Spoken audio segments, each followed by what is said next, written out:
অমৃতবাবু, আপনি ব্লক সভাপতি হওয়ার পরে পঞ্চায়েত নির্বাচনে অবশ্যই আপনি প্রতিনিধিত্ব করেছেন। এই প্রথম সম্ভবত লোকসভা নির্বাচনে আপনার একটা ভূমিকা লক্ষ্য করা গেল। কি অভিজ্ঞতা হলো আপনার? দেখুন, পঞ্চায়েত ইলেকশনটা একটা আলাদা নিরিখে ছিল। লোকসভা ভোটটা হচ্ছে পুরো দেশের ভোট, এবং বিজেপি যেভাবে টাকা পয়সা খরচা করে আমাদের প্রধানমন্ত্রী থেকে শুরু করে সবাই সাংগ্রাইলে এসছেন, তারপরেও সাংগ্রাইলের এই জয় একটা অভাবনীয় জয়। এর জন্যে আমি আমার সমস্ত কর্মীবৃন্দ, যারা তৃণমূলের কর্মী, গ্রাসরুট লেভেলের যারা কর্মী, তাদেরকে আমি স্যালুট জানাই। ওদের জন্যই আজকে এই জিনিস আমরা দলকে দিতে পেরেছি উপহার, এবং আজকে এই জয় আমি মামাটি মানুষ এবং তৃণমূল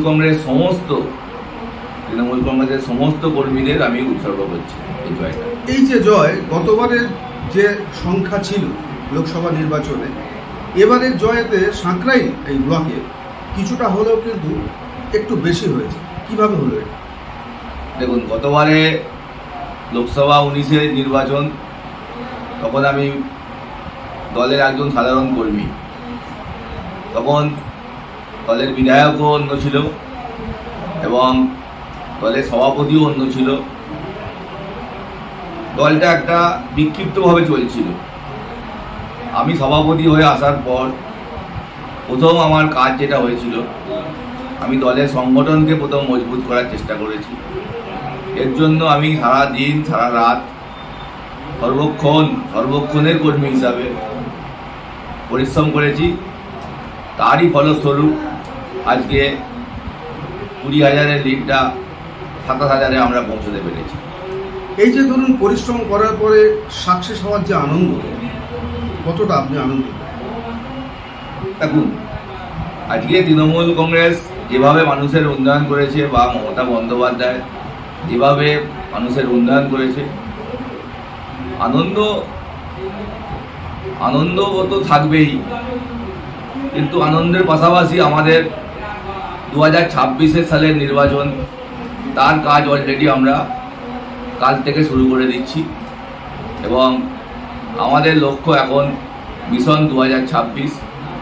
সাংগ্রাইল কেন্দ্রের যিনি বিধায়ক আছেন, আমাদের ইলেকশন কমিটির চেয়ারম্যান মাননীয়া প্রিয়া পাল, তার নেতৃত্বে সাংগ্রাইল তৃণমূল কংগ্রেসের সমস্ত কর্মীবৃন্দ ঝাঁপিয়ে পড়বে, এবং 2026 সালে আমি আপনাকে আজকে বলে দিয়ে যাচ্ছি, এই 27,000-এর লিডটা আমরা, আমাদের টার্গেট আছে 60,000 আমরা টপকে যাব।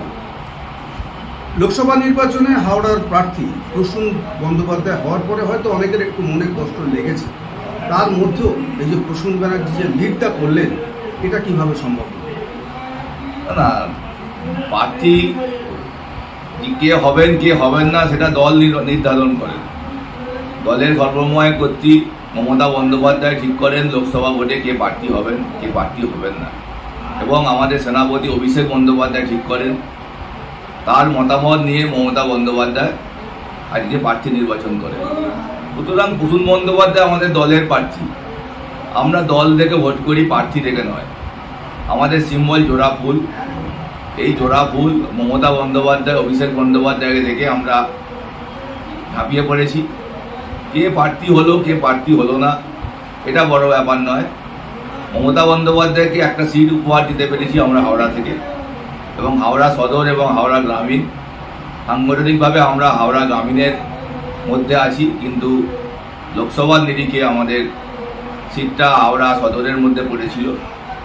আমি প্রত্যেকটা লিডারকে, গ্রামীণের পুলক রায়, রাজা সেন, সদরে আমাদের কল্যাণ ঘোষ, এবং নির্বাচন কমিটির জেলা কমিটির চেয়ারম্যান অরূপ রায়, প্রত্যেকে সাহায্য নিয়ে আমরা সাংগ্রাইলে আজকে এই জায়গায় আসতে পেরেছি। এর জন্য আমি সবাইকে ধন্যবাদ, আমি প্রণাম জানাচ্ছি। আগামী দিনে আমরা আরও ভালো ফল করব, এইটুকু আশা আমি রাখতে পারি। মমতা ব্যানার্জির পরেই অভিষেক বন্দ্যোপাধ্যায় যে কথাটা বলেছিলেন, ধ্রুব সত্যি হলো, কোনো সত্যি হলো, এই যে অভিষেক ব্যানার্জির এই অল্প সময়ের যে রাজনৈতিক শিক্ষা, তারই প্রয়োগ ঘটল হচ্ছে বর্তমানে লোকসভা নির্বাচনে। তৃণমূলের এই ভাবমূর্তি আরও বাড়ল, সেই জায়গা থেকে আপনি কি মনে করেন? অভিষেক বন্দ্যোপাধ্যায় আমাদের সেনাপতি, উনি যেভাবে নির্দেশ দেন আমরা সেইভাবে চলি। অভিষেক বন্দ্যোপাধ্যায়ের টার্গেট ছিল আমাদের বুথ ভিত্তিক কর্মীদের যে সংগঠন সেটাকে মজবুত করা। আজকে যদি আমরা বুথে সংগঠন যদি মজবুত না করতে পারতাম তাহলে আজকে এই রেজাল্ট আমাদের আসতো না। এটা রাজনীতি একটা অঙ্ক, একটা ম্যাথামেটিক্স, এবং রাজনীতি একটা মেশিনারি, ভোট একটা মেশিনারি। এই মেশিনারিটা যতক্ষণ না আমরা সাকসেসফুল হতে পারবো, মেশিন যতক্ষণ না তেল পাবে, মেশিন যতক্ষণ না মেশিনের মতো চলবে। আজকে আপনি বলুন, আমি নির্বাচনী প্রচারে চ্যালেঞ্জ করেছিলাম বিরোধী দলকে যে তোমরা সব বুথে এজেন্ট দিতে পারবে না। আমার কাছে যা খবর আছে 150-র ওপর বুথে বিজেপি এজেন্ট দিতে পারেনি, 100-র ওপর বুথে সিপিএম এজেন্ট দিতে পারেনি। সিপিএম তবুও কিছু কিছু দিয়েছে, কিন্তু ম্যাক্সিমাম বুথে বিজেপি এজেন্ট দিতে পারেনি। এরপরে ওরা জেতার আশা করে কি করে আমার তো ধারণা নেই। আমরা দেখিয়ে দিয়েছি আমাদের বুথ ভিত্তিক সংগঠন কত মজবুত। এই সংগঠন আমরা বুথ ধরে ধরে আমরা আগামী দিনে আমরা চেষ্টা করব যে সমস্ত আমাদের গাফিলতি হয়েছে বা কিছু কিছু বুথে আমরা পরাজয় স্বীকার করেছি, সেই বুথগুলো পরবর্তীকালে 2026 সালের নির্বাচনে আমরা আরও মজবুত করব। এবং আমি আপনাদের বলছি 24 ঘন্টা কেন, আমি 48 ঘন্টা পরিশ্রম করব, কিন্তু এই বুথগুলোকে আমরা রিকভারি করব।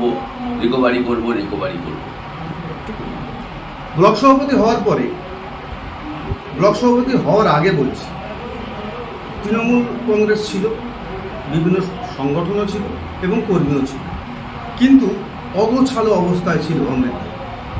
আপনি সভাপতি হওয়ার পরে এই অগোছালো জায়গাটাকে এক জায়গা করলেন এবং কর্মী সমর্থকদের মনোবল বাড়ালেন। এই যে রাজনৈতিক অভিজ্ঞতা আর বাস্তব দুটোকে মার্চ করে আপনি সাংগ্রাইল অঞ্চল তৃণমূল কংগ্রেসকে একটা আলাদা মাত্রা দিলেন হাওড়ার মুখে, এই অভিজ্ঞতা একটা অভূতপূর্ব ব্যাপার। আমি সভাপতি হওয়ার আগে সাংগ্রাইলে একটা ডামাডোল চলছিল। আমাদের মাননীয় বিধায়ক, যিনি আগে আমাদের বিধায়ক ছিলেন, উনি দল ছেড়ে অন্য দলে চলে গেছিলেন। উনি জেলা আমাদের ব্লকের সভাপতি ছিলেন। উনি কারোর দ্বারা প্রভাবিত হয়ে এই সমস্ত কাণ্ড করে গেছেন।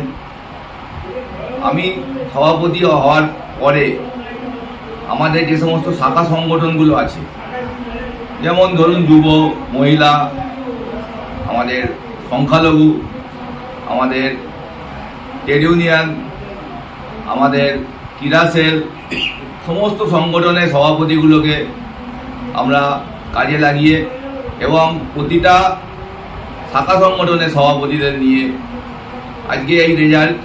আমার মনে হয় আজ পর্যন্ত কোনো দিন সাংগ্রাইলে এত মসৃণভাবে নির্বাচন হয়নি এবং এত স্বচ্ছভাবে নির্বাচন হয়নি।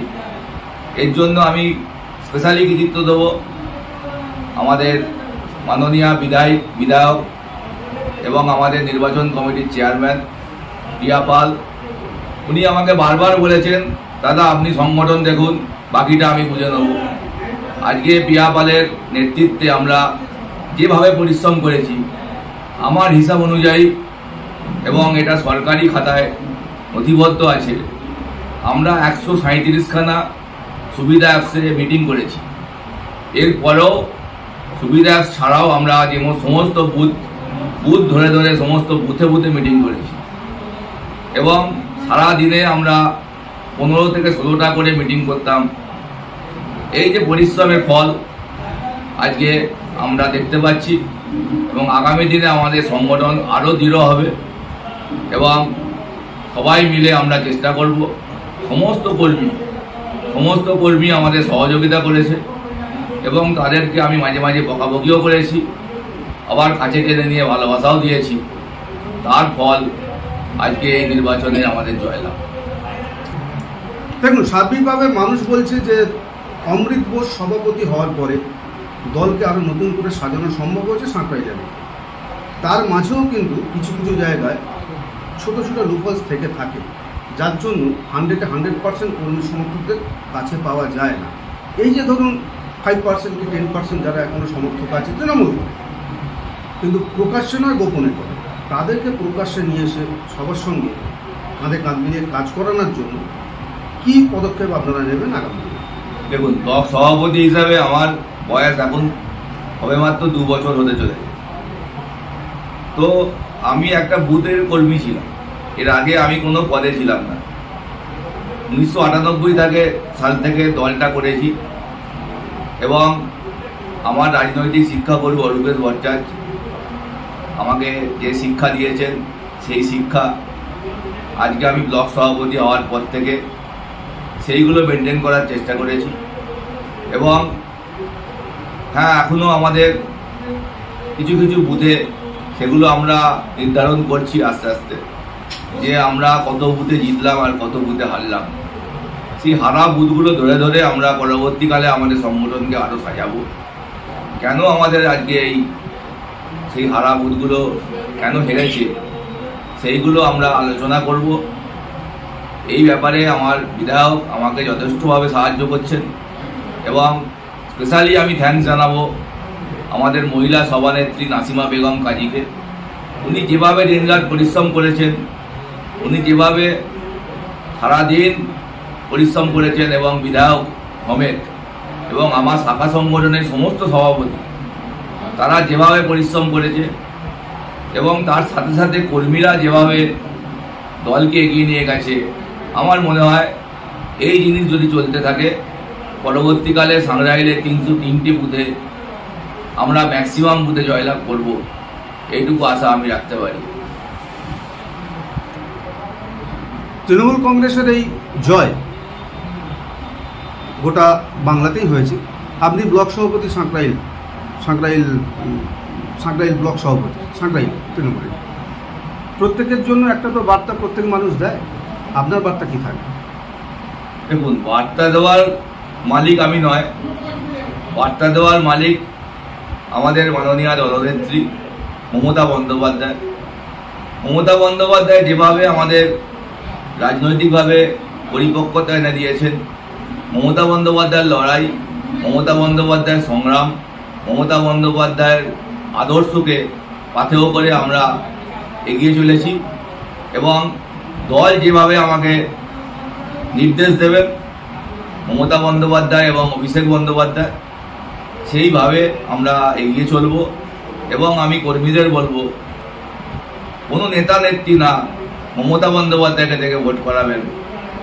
আমাদের দলনেত্রী উনি শেষ কথা, আমরা কেউ না, আমরা সকলে কর্মী।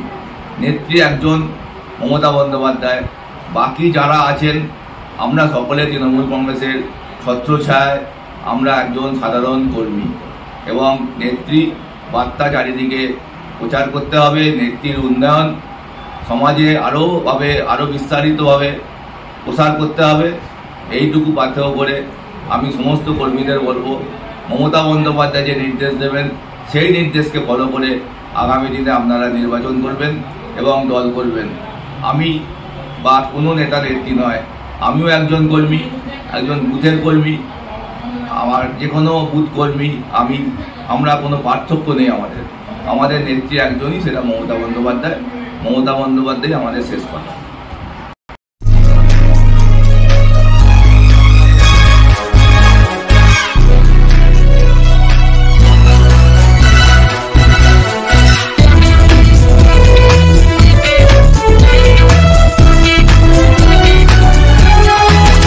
আপনারা দেখছেন এনপিএস নিউজ, সবার সাথে সবার মাঝে।